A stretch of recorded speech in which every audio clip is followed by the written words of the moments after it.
right, guys, you can see we on the Stalking Shadows podcast, and I've got an awesome guest here, all the way from Spain. But guys, I can tell you, he ain't a Spanish hunter.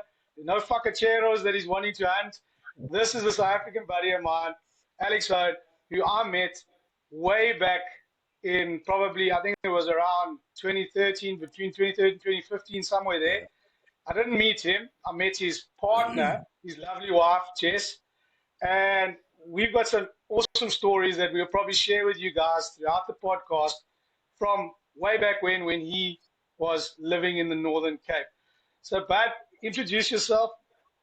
Let everyone know where you started out your hunting and how you ended up in Spain. Perfect. Thanks, Wayne, for having me. It's an absolute pleasure to be here. So I started hunting at 8 with my dad. He used to do his company hunts for all the staff and the management, and started going on the hunts at 6. But at 8, I shot my first springbuck, and it wasn't a diesel stalk, as you love to call them, a proper old Northern Cape foiler. And since then I've just, as we'd say in Spanish, I'm pinchado. It's in the blood now. It's something that it's become my life, and luckily I've been able to make it my life. So since then, in between Cape Town, Kimberley, ended up meeting Jess, meeting you, and my hunting journey just continued through that. Did my PH course in Tarkastad with Chappie, good old Chappie, The legend himself. The legend himself. And I was actually engaged to my PH course. Got engaged 4 months before, so I got in a lot of trouble sitting around the braai with the boys at night. But finished the PH course, started working on my uncle for a bit, and then made the big move to Spain. We were looking for our own project, something different. As you know, there's so much competition in the SA market that we just wanted a new change of scenery, and I haven't looked back since. Well, that's awesome. I remember in conversation when you, at one stage, you were asking me to look for farms in the Eastern Cape because you wanted to move from Northern Cape and come down to the Eastern Cape. And we looked around, and then the next minute you said, "No, but I'm heading to Spain. I'm going to go buy a farm in Spain." And I'm super stoked. Look, I follow you on Instagram, and I'm a big supporter there. And getting to see the Spanish country from your side, posting it, is a lot of South African, similarities. Obviously, the game species isn't the same, but there are some similarities there. And the thing that I enjoy the most about following you on your social media is the conservation that you put into that property of yours, because I think you introduced the bison there. Yeah. So look, on the first point, it's just on this property alone. We've got Valley Bushveld, we've got Kimberley Flats, we've got the Waterberg. It's such a diverse terrain that in 1,000 hectares you could have 6 different biomes from South Africa, which has been absolutely amazing to hunt and to get to know. And I think there are parts of this property that I'll die without knowing. I'm sure it's the same as yours in the Eastern Cape there. It just gets so thick in certain areas. But species-wise, on our property ourselves, we've got red deer, fallow deer, wild boar, a huge amount of wing shooting from red-legged partridge to dove. And one of the big things that we've realized is there's so many similarities across the species. I mean, a red deer's temperament and behavior is exactly the same as a kudu. You'll be seeing them, watching them for half an hour, next second they'll disappear. Absolutely nowhere to disappear to, but you just lose them completely. The same way they behave, the way they're with the females, everything. So we're lucky enough we left South Africa, but to still have so much of South Africa here is absolutely amazing. Well, that's awesome to hear, and it's interesting, getting to find this out from a South African professional hunter? Because you did your course, I did my course. We hunted together. I went with you to shoot your first kudu, and we shot a beautiful red hartebeest together up in Northern Cape as well. And the nice thing that with having you there, you seeing it from like what our perspective would be if I had to rock up there on a hunt, not like a Spanish guy who's so used to it. You can compare, really, really well. Property sizes and stuff. That was one thing that I wanted to ask. How big are the properties there to the South African game farms?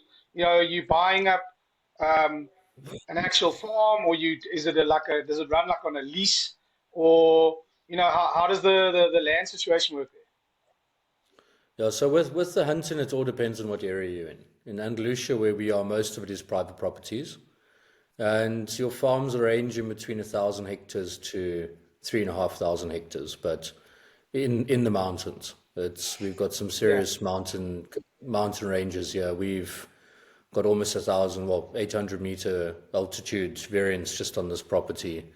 So that would be your average size in Andalusia, would be between 1,000 and 1,500. But they're properties that you could walk for 3 days and never see the same place. And then you start going to the north of Spain and those areas, and it's completely open, completely free range, no fencing at all. You're hunting. How it works in Spain in the free range areas is that one guide, for example, each municipality's got the hunting rights. The people own the land, the farming land, but the hunting rights belong to the municipality. So they'll Okay. auction those off to whoever buys it. And generally there'll be one guide in that area, and he'll buy up 20,000 hectares of ibex country. And then as an outfitter, you're hunting with those guys who are guiding you. They're out there scouting every day. So you get to put a lot more effort into looking after your clients, and for the final shot, really, really looking after them nicely. So, but I mean, Spain alone, we've got 6 of the Capra Slam, with the 2 chamois, 4 different ibex species. We've got Barbary sheep, not nearly as big as you guys have in SA, but we've got some decent Barbary sheep, mouflon, roe deer, red deer, fallow deer. It really, you're hunting on the border of France in the Pyrenees Mountains for chamois, 2,000 meter altitude gains. So it's a country for everyone. No matter what you're looking for, there's a bit of hunting for everyone. No, that's awesome, man. I didn't realize there were that many species there. Obviously, look, we always compare everything to South Africa, but you got quite a bunch of species that I didn't even think were in Spain, which Yeah. is awesome to hear. And one thing I've noticed is that you've picked up a lot on your bow hunting since you've been in Spain. You were a rifleman, yeah, and then started a bit of bow, but it seems like you are the avid bow hunter. What do you prefer now as your hunting method when you go out? Your bow, or do you still want to pick up that 7 mil every now and then to go and shoot something? I'm bringing the 7 more back to South Africa for my hunt now with the clients, but it would definitely be the bow. I got Definitely. for my personal hunting with the amount of culling I'm having to do with the rifle and stuff. The bow keeps that heart pounding, and the buck fever, and Yeah. it's what we hunt for, is that a thrill. So I've almost moved exclusively onto the bow with my personal hunting, but yeah, we got very blessed when we arrived here, just meeting the right people at the right times, and I met, in my opinion, Spain's best bow hunter and possibly one of the best bow hunters in the world. Best Yeah. hunter I've ever hunted with in my life, Jorge Peraza. He's got a shop called Arco Guanche in Madrid. And Yeah. we became friends in the beginning, and for 3 years, he just brought bow groups after bow groups after bow groups to the fincas. So he was our absolute bread and butter in getting used to Spain and acclimatizing and building the company up, and hell of a nice guy. And yeah, but he's solidified me on the bow now. Well, that's awesome. It looks like your guys' move over was like very fluid. You guys didn't have any struggles and stuff like that. It seems like the Spanish welcomed you when you guys got there, which is awesome to see. Because you guys obviously moved over with your son as well. He was little at the time, and then Yeah, that's true. later, yeah, later it was Guy and Vilma came over much later. So you guys kind of went over as a small family, and you know that is daunting in its own right. I don't know. My little one, we were just chatting before the show. She's little. She's only 10 months old, and to pack up and move your family like that, you know, that's challenging. I take my hat off to you, bud. Oh, thank you, man. Jess had never even seen Spain before we came here. She hadn't set foot on Spanish soil, so she was the braver one between the two of us. But yeah, look, there was definitely, if I think back over the first 6 months, my hair stands up on end. A huge amount of change, huge amount of getting accustomed to the place. We still are, but the people in Spain were just incredible. We were so welcomed, and everyone looked after us. Everyone tried to help as much as they could, especially in our local town of Anduja. Um, the community was incredible. The guys really, really looked after us, and we purchased the farm, and there was a gameskeeper in charge already, Jose Toril, and he's honestly become one of my best mates. He's absolute hell of a guy, and yeah, I've learned so much about this, not just the Spanish hunting, but the Spanish culture and everything through him. So we were really, really blessed in who we met, and the connections that we made right in the beginning. But yeah, my son's definitely more Spanish than he is South African now, with his with his Spanish meal choices, and we've got a pilgrimage that goes up. We've got a monastery just up here. It's in my view at the moment, and second biggest pilgrimage in Spain, and the Yeah, oldest pilgrimage in Spain. And we have about 600,000 people come up here on the last weekend of April, the last Sunday. And it's a huge horse culture and all of that. So last year he rode half the way up on his horse in his bullfighting outfit and everything. So no, he's as Spanish as it comes. no, that's awesome. It's always great to see the kids like with them. It's so much easier just fit in and blend in, and they learn so much quicker. Yeah, I believe your Spanish is getting quite good on that side. I watched a couple of your things on get shared on Insta again. Um, yeah, you're not going all the way Spanish. You still that Northern Cape Afrikaans can come out, and you can speak Afrikaans, and you can speak the so, good old fashioned South African, and then you got your Spanish roll behind you there.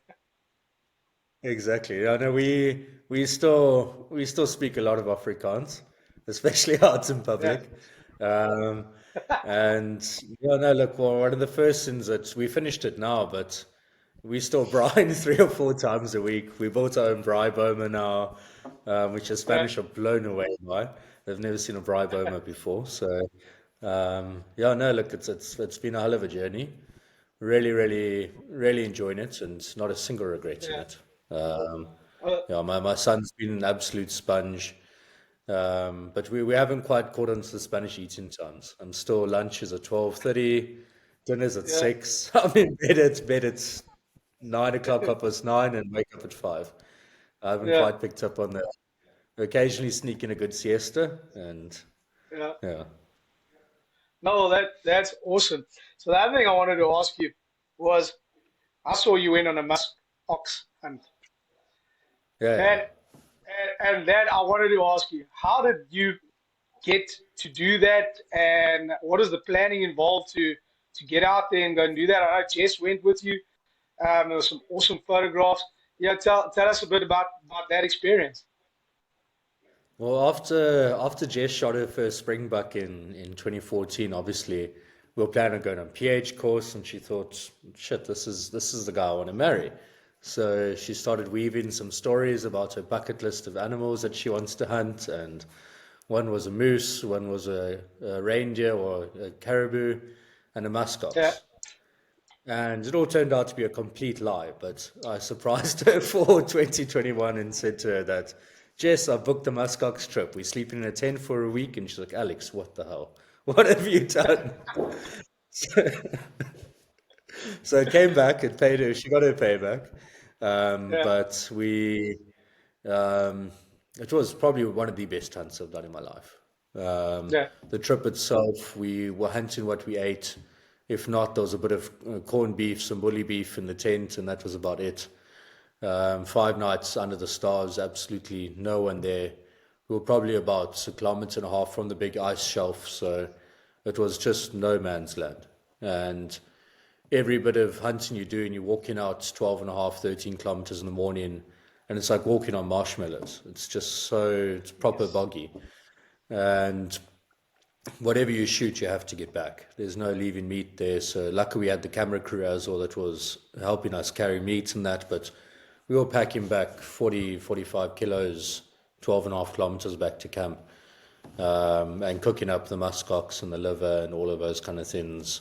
I managed to get a caribou as well, which is probably one of the best shots and best experience I've had in my life was a caribou. The Yeah. muskox, I would have preferred to have had the bow there for it. But yeah, it was a hell of an experience. We really, really enjoyed it. Okay, so the muskox you got close enough for bow range. Oh, well, that's quite cool. What Yeah, are, you said it was marshy, but obviously it's very open. There's not very much vegetation. Where you're hunting there. yeah. It's absolutely, well, it's completely open. But luckily, your terrain's quite undulating. So we managed my caribou I shot at 350, and my muskox probably at about 110 meters. But Okay. if we wanted to, we could have got in much, much closer to the muskox. We had one of the guys came just before us into the camp, and he had done one with the bow, and it's a very cool species to say you've hunted with the bow as well. But I enjoyed it a lot. It was a hell of a trip. But yeah, the caribou is one of the most skittish species that I've ever hunted in my life. I mean, we were getting winded at 600, 700 meters away. You'll just feel the air change, and next second that head's up and the tail's going, and they take off. Man. Okay. So But in the you know, same Yeah, and in the same sense, you've got a 1-year-old caribou walking 10 meters up to you because he just has no idea what you are. He's never seen a human being in his life, and he's inquisitive. And the older ones, they just gone. They absolutely take off. so that's definitely two opposite ends of the scale there. You know what I mean? Young and dumb come check you out, and then the big ones Yeah. go off. Yeah. And so the other thing that I also wanted to chat to you about was, if I'm not mistaken, you also did an ibex hunt.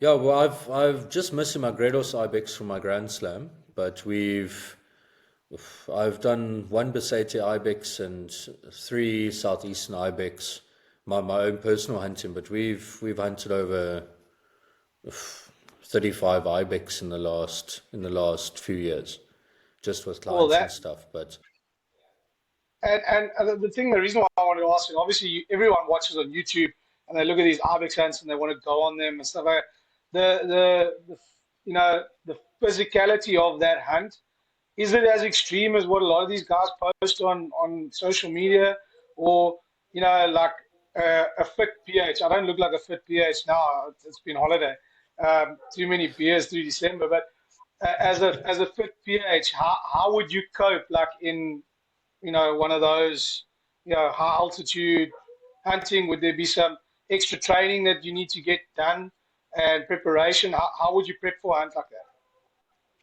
look, with the ibex, it's not. There's are some demanding areas, but the thing that really gets you the ibex is the weather, because you are wearing so many layers that it can get if any wind picks up, it's ice cold out there. So you sit in your layers, and the minute you start walking, you just start getting hot, and that really, really drains you. But in terms of the Spanish ibex, is a really good road system in most areas, and you'll be hunting 20, 30,000 hectare areas. So what generally would happen is you'll drive into one of the good viewing points where you can glass over 3 or 4, 5 valleys, and once you spot an ibex that you're looking at, then you'd start your stalk from there. So it's not like the chamois. The chamois you need some serious training for because there's no road system.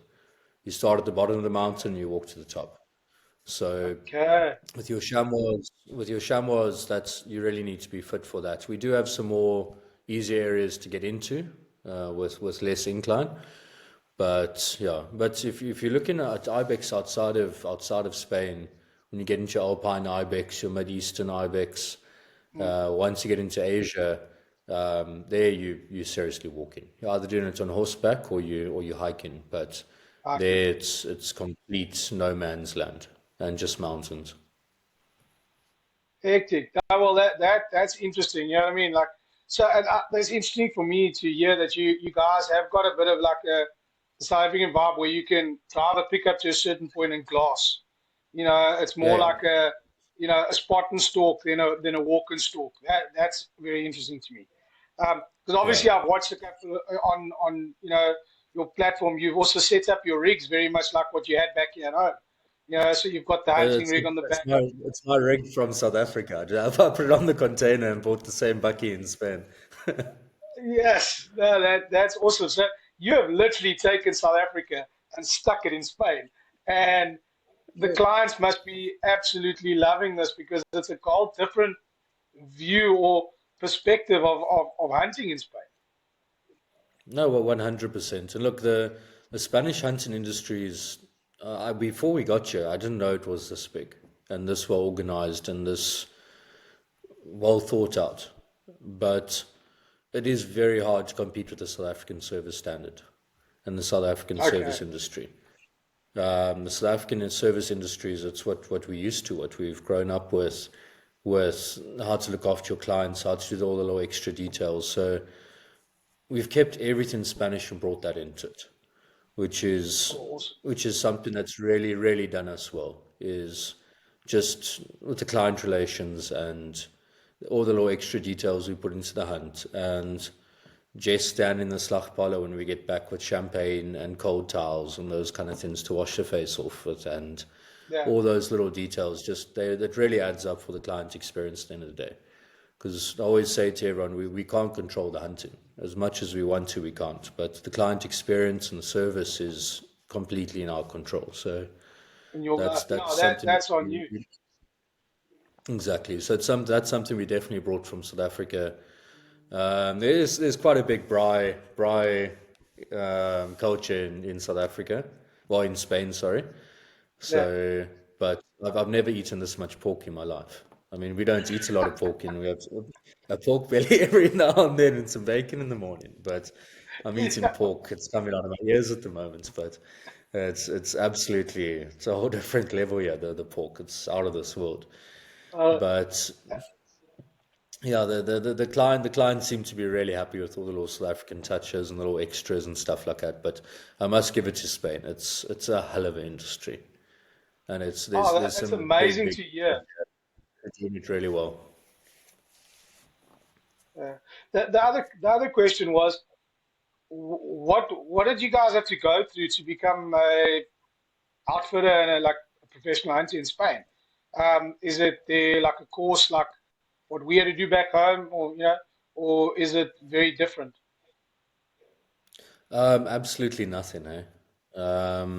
Well, our company was registered as a hunting company when we bought the farm through the company, and besides that, we just call yourself an outfitter and carry on with it. Okay, The it could really use a good system of a PH school in that. It would be really beneficial to to the industry in general. But no, look, most of the guys that are hunting in Spain have been hunting since they were 8, 9 years old, just like us. So it's something in terms of the hunting. You ask any 12-year-old in Spain with a father who's a hunting and tell you exactly shot placement, where to go, what the yeah, animal's like. In Spain, we call it the carencia, which means the intimacy of the area. Well, it's an animal's favorite place where it feels at home. okay, So they'll be able to tell you exactly where this time of the day the animal's going to these areas. They like to do this, they like to do that, each different species. So the guys are really, well, not educated, but very on top of the hunting here. But yeah, in yeah. terms Well, of that's awesome legalities, because legalities, nothing, eh? So nothing legality, but it's also to hear that the hunting is the same all over the world, where it gets passed from generation to generation. You got to look for the old guys to give you the best information and teach you like that. Yeah, look, the schools and stuff were great. Yeah, for us, and some of them, the stuff needed a lot to be desired when it came to, legislation, and guys that passed their courses. Some should have never passed courses, in my opinion, but that's just me. But if you are like grown up outdoors, you've got a great mentor. You're already 10, 12, 15 steps ahead of the rest. Like, yeah, Chappie was a great mentor, and I knew him from as a kid before I did my license. Um, meeting Guy, that is a great mentor from the South African. He's Yeah, one of the old school, the Glory Oaks back in the day. I think I need to get him on a podcast somewhere along the line, and he can I think still so tell us too. what it was like back back in the old days. That would be 25 rand a really, really spot. awesome. Yeah, Yeah, 25 bucks for springbuck and about 100 bucks for a kudu, and you keep your meat and off you exactly. go. That type of thing. Yeah. Just on the So bonnet of the Toyota. yeah, yeah, and then yeah, like you said, there's no legal thing to it, but with your meat now and processing of meat, obviously, um, what are the laws there with the in South Africa they try to pass a government law that your venison had to go through a abattoir at one stage, and it just made too much. It just didn't work. It was just Yeah, poor planning. But your guys meat, are you guys allowed to, so everything that's hunted on your property, um, does your client take it, or are you running the South African where it stays behind and they take their trophies? How does the hunting work there in that sense? yeah. So look, with the meat across the whole of Spain, the property keeps the meat. But Okay. if we ever have clients that want meat, we had clients a few weeks ago that asked, please just put the rugstringer in a box for us and send it with us, and we're happy to do that. But Yeah. we've got our own butchery here, making a lot of biltong, a lot of drivos. Just made some Spanish chorizo Nice. now, and it's absolutely amazing. And almost all of our food in the lodge is red deer or fallow deer. So, but for the rest of it, we sell. We have a license for self-consumption and for using it in the hotel. Okay. In Spain, you need a license for absolutely everything. To pick up the pine cones on the farm, we need a license. All So right. it's super bureaucratic. Everything works really well, very beautiful, but bureaucratic. Okay. But in terms of the meat sales, there's most of the meat out of Spain gets exported to Germany, about 70% of it. Okay. Huge amount of venison sales in Germany. So out of all the Monterias, the guys doing walk and stalk and that kind of stuff, like we are, um, yeah, we will sell about 70% of our meat, and the rest we work ourselves. Oh, no, that's awesome. Oh, at least it's the same thing. Nothing goes to waste. It gets used everywhere, Yeah, and it can get sold on. It's quite interesting with like you know just chatting to the American guys on they can't sell their meat. They can donate it. They can, but if they yeah, process any game meat, they can't sell it. It's quite weird that they wouldn't allow that. But some of the rules in the that's states crazy. are very strange. Um, but yeah, coming back to your guys' business, obviously you've got Jess who's obviously running front of the house and stuff like that, and Yeah, Guy and Vilma also came over to you. So this is a full-on family, company. Who, 100%. what's each guy's individual role? A guy in the first 2 years was helping quite a lot with the hunting, but he came over with a big plan of a truffle project of his. So Okay. he's planted for black winter truffle, and he's planted 3,000 home oak trees, state of the art irrigation, completely fenced off from the wild boars, and we're Mm. hoping to harvest our first black truffle in I think probably December 2026. So that's been his Oh, awesome. absolute passion. He's really been going after it, and obviously the horses on the farm and all of that Yeah. stuff as well. So he's been keeping himself very busy. Jess is running the lodge and the Okay. Instagram and social medias and that, but she absolutely loves it. With her personality, it's the best place to put her is in front of Is people. there? So yeah. So she's La, absolutely la, thriving. She's done the decoration on of our lodge, everything like that. So no, it's going really well. And my vegan mother-in-law's trying to convince Benji not to be a hunter, while I'm trying to convince him to be a hunter. No, she hasn't quite gone there yet, but no, quite she's got helping there. us so much in with clients and all of that. Because Oh man, that's we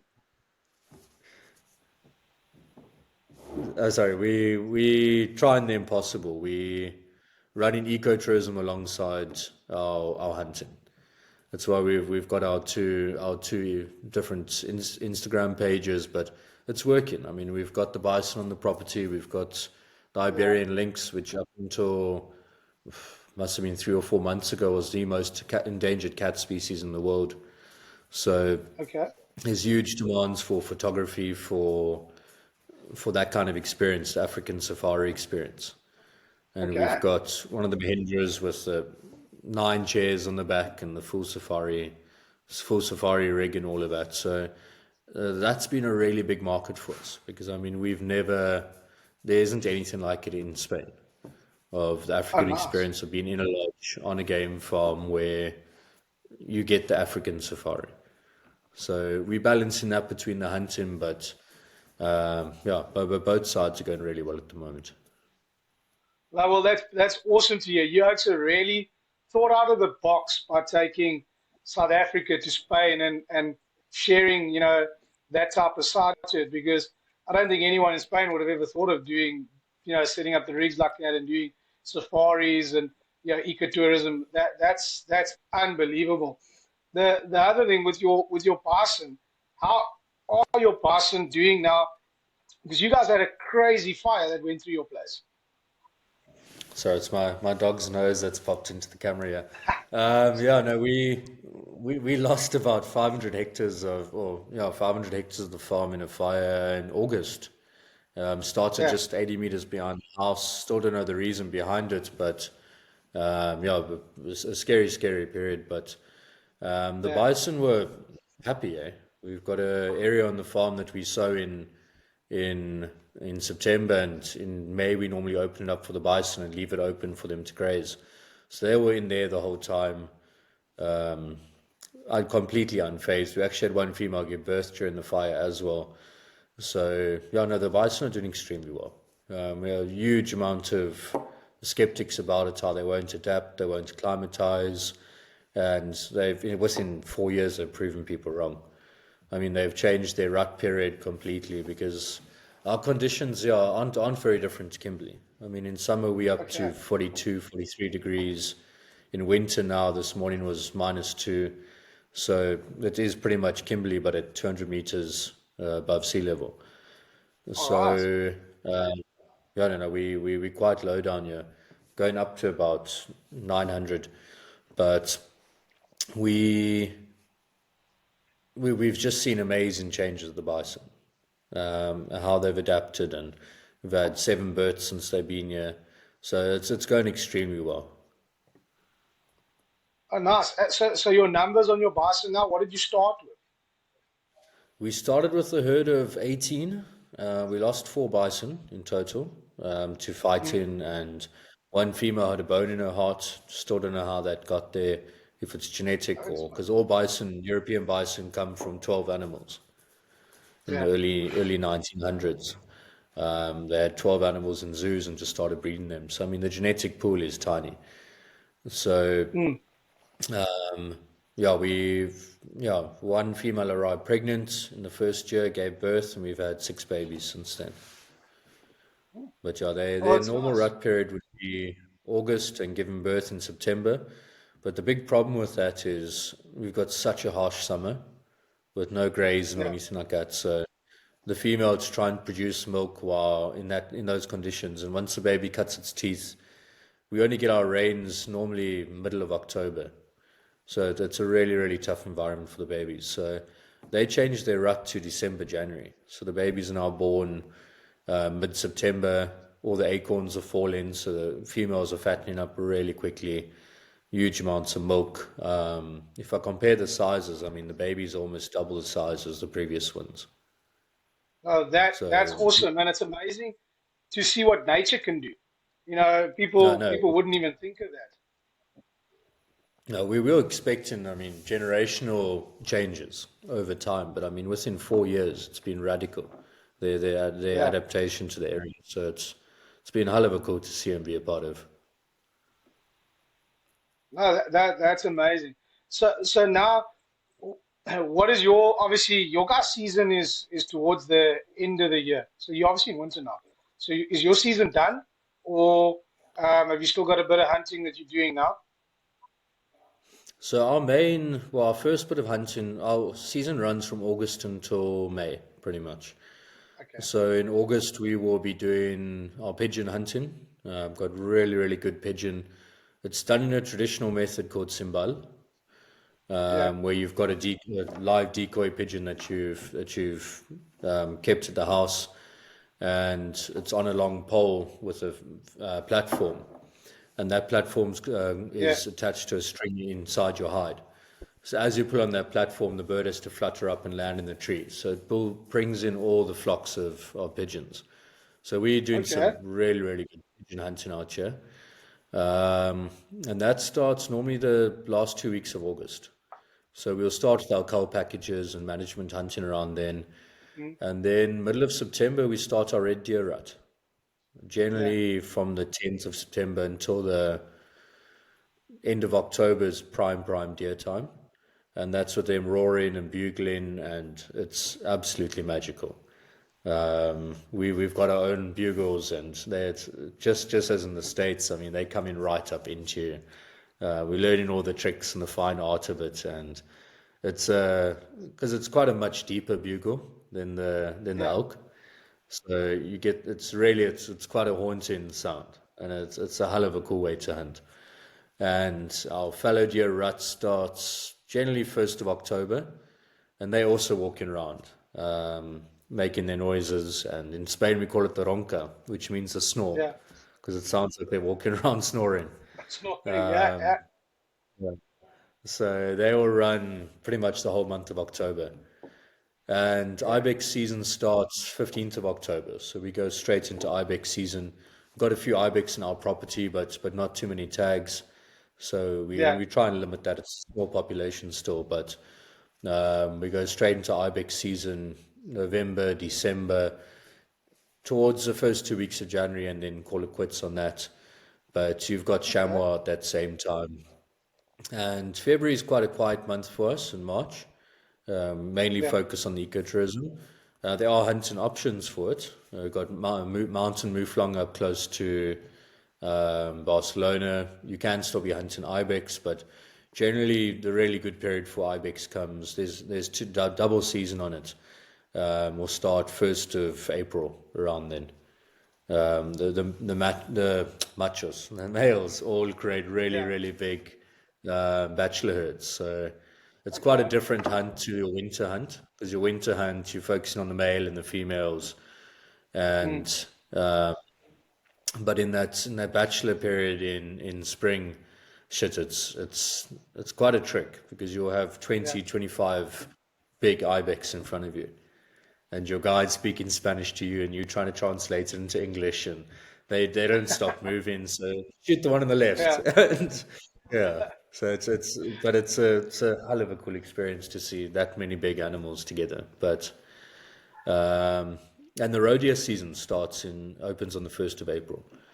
So Spain is in the top three places, if not the best, for rodeo hunting in Europe. Yeah. The current world record is out of Teruel from 2 or 3 years, or 2 years ago, I think.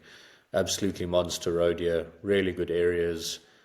And the nice thing about Spain is, what we've realized is the hotels are really good. So Yeah. you have a little town of 400 people with a four-star hotel and an almost Michelin style restaurant, just because Yeah. they know there's so much income coming from the hunting that they need to keep that standard there and that level there. So the food's always good, the accommodation's good. So I don't mind being on the road. Obviously miss the family, but when we up in the mountains, you get really well looked after at the hotels and stuff. So Oh, it's a good nice. experience. Oh, that's awesome. Yeah. Like I said, I really didn't think that you had that much hunting. It's mind blowing to me that the time period that you've got all the different seasons and how how busy you actually are. Because I think of Spain, I think of the red stag, I think of the raw, I think of maybe going go shoot some wild European boars. But I really didn't think it was that big. Um, so obviously the European boars, do you guys need licenses and tags, or is it like classed as vermin like our warthog are here in South Africa? Yeah, well, look, we get our what's called a plan técnico de caza, which is our hunting plan for the 5 years.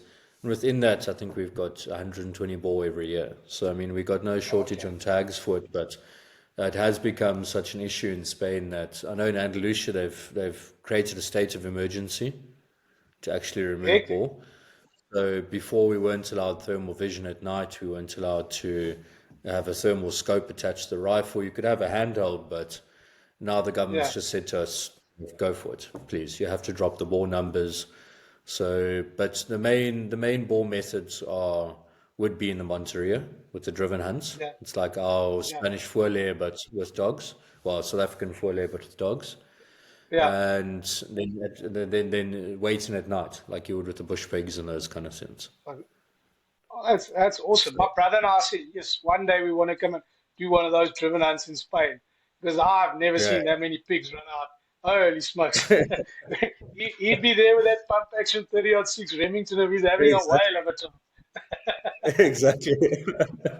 Yeah, it'd be like Yeah, no, Kimberly all over again when the warthog ran out. exactly, exactly. But yeah, no, Yeah. I think Spain's one of the best kept secrets in the world because there's Oh, so well, many little facts and stuff people just don't know about Spain. And yeah, each week I'm shocked at the beauty of this nice. place. And I'm like Guy. I like to take the back roads and explore, and it's just stunning. It's an absolutely Oh, incredible well, country, and the that's the variety best on way it. to do it. Yeah, and then coming from South Africa, I mean, we have the most beautiful country in the world, but Spain's very close behind. Just in terms of the topography, the the natural beauty of the country, the beaches, the mountains. I was at the ski Yeah. resort 2 weeks ago with my son, and for a week ago for Jess's birthday, and that's an hour and a half from our farm, and you go in 45 minutes more, and you're at the beach. So it's That's just insane. you yeah, you can't think of it as a South African in that sense because we don't have that, and it's No. really it's amazing. No, that is absolutely awesome. But I'm glad I got to get you onto the podcast and chat to you because I'm sure loads of people are going to be interested in this and yeah, good on you guys taking that leap of faith and getting over there and setting up an unbelievable business. Yeah, I Thank just you. get goosebumps thinking of it, and I'm going, I need to book a trip and come and visit you. I say it year after You year, but guys are you know awesome. what it's like. It just gets crazier and crazier. Yeah, yeah, of course. Yeah, but we'd love to have you guys out here. It will be a hell of a trip. Definitely. But you obviously marketing. Do you go over to any of the shows in the States to go market, or are you basically just social media? How do you get your name out Um, I'm terrible at shows. I'm really, really bad at shows. We did the Spanish Cinegética 2 years ago. I did Yacht and Hunt for a year, but I don't have the personality for shows. there? So Okay. it's um, most of our marketing's been through word of mouth. It's been meeting the right guys. We've worked with some agents as well, but yeah, a lot of it's just through our connections and word of mouth. A lot of Oh, that's awesome. majority of our hunters at the moment are return hunters who've just enjoyed it and they're coming back every single year and adding a few little different things on just to keep it interesting. But we've become quite creative with our marketing packages and stuff like that. We're doing the McNab, but it includes 2 days on the Spanish beach and bluefin Yeah. tuna and wing shooting Uh, afterwards and a big that's stag, a and fancy ass McNabb. it's a very fancy McNab. So, but well, with the level of service and the Uh, setup that we have here, we've picked up a lot of European hunters just because okay. the 15, 16 to 20 hours to get to South Africa, um, and the whole 2 days of traveling and that, Mm. to have that South African experience here, even with ecotourism, we've realized that a lot is the guys can just come for a weekend, just pop in for a weekend, hunt, and go back. So our big market at the moment is coming out of Europe. We're starting to get some American That's clients and awesome. stuff like that. Dude, But yeah. yeah. Can you pronounce your outfitting company's name again, and where the Oaks can find you on Instagram? Because I'm sure there are going to be a few guys that are and listen to this and want to go and check out the cool stuff that you're up to. Oh, perfect. So the company is called Incinerejo Outfitters. It's quite it's quite a mouthful to try and say, but we're in an area called Incinerejo, and that means a place of home oaks and a place with a lot of home oak. So you can find us on Instagram. Both our pages, our ecotourism is Al Incinerejo and Incinerejo Outfitters, and through our websites www.incinerejo.outfitters.com and alincinerejo.com. But yeah, and Jess is on Facebook and TikTok with the company as well. I actually got banned from Facebook for some reason. I have no idea, but I tried to open it a year ago and it just said no. So I Oh think too well, many hunting videos. you've got the right wife who's marketing for you. She's has the best personality out there. And but look, Exactly. I've done with all my questions. It's been a hell of a podcast, and it's been great catching up with you again. And You I too. want to send all my regards to the family that side, and I definitely have to come visit you. It's been an absolute privilege having you on the show. So, yeah, No, keep up that, and let's try and put another one together with Guy in the future. no, perfect. And thank you very much for having me and for yeah, just having me on the show. It's been a pleasure. Thank you, man. Pleasure, brother. Cheers. Cheers.